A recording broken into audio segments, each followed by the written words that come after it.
Hello, আসসালামু আলাইকুম। চলে আসলাম আবারও আমার খুবই ফেভারিট একটা খাবার নিয়ে।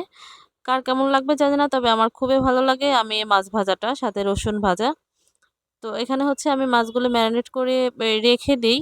আ আর আমরা যখন ইমিডিয়েটলি খাবো তখন হচ্ছে ২০ থেকে ২৫ মিনিট রাখি। কিন্তু আমি মাছগুলো ম্যারিনেট করে সবসময় ফ্রিজে রেখে দিই। রাখার পরে যখন মন চায় তখন ১ পিস বা ২ পিস বের করে আমরা ভেজে খাই।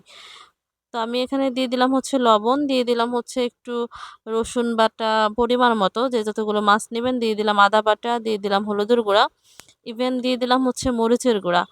আমি ঝালটা একটু বেশি ফেভার করি এই মাছ ভাজিতে, তাই মরিচের গুঁড়াটা একটু বেশিই দিলাম। দিয়ে দিলাম হলুদের গুঁড়া, দিয়ে দিলাম হচ্ছে জিরার গুঁড়া, আর দিয়ে দিলাম হচ্ছে একটু সামান্য গোলমরিচের গুঁড়া, আর দিয়ে দিলাম আমার মায়ের হাতের স্পেশাল একটা মসলা।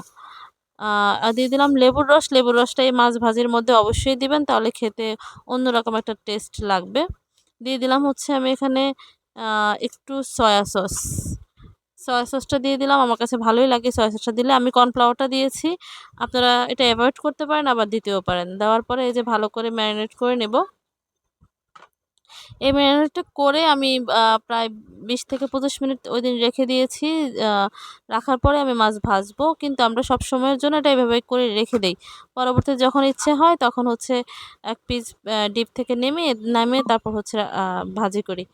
তো এখানে হচ্ছে ফ্রাই প্যানের মধ্যে আমি সরিষার তেলটা দিয়ে দিলাম। যেহেতু আমরা সরিষার তেলটা খাওয়াই ট্রাই করি।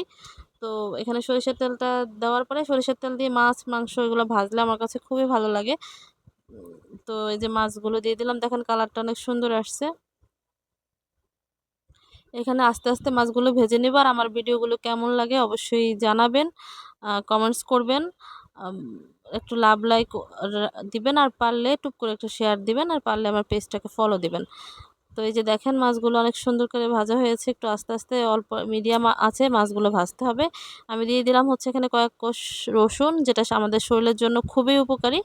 আর এই রসুনটা খেতে আমার কাছে খুবই ভালো লাগে। দেখেন এটার ফাইনাল লুক। আমি ৩ পিস মাছ শুধু ভেজেছি, বাকিগুলো ডিপ ফ্রিজে রেখে দিয়েছি এয়ারটাইট বক্সে। তো এই যে মাছগুলো তো আজকের ভিডিওটি এই পর্যন্তই। আল্লাহ হাফেজ, ভালো থাকবেন সবাই। ধন্যবাদ। Tata, bye bye.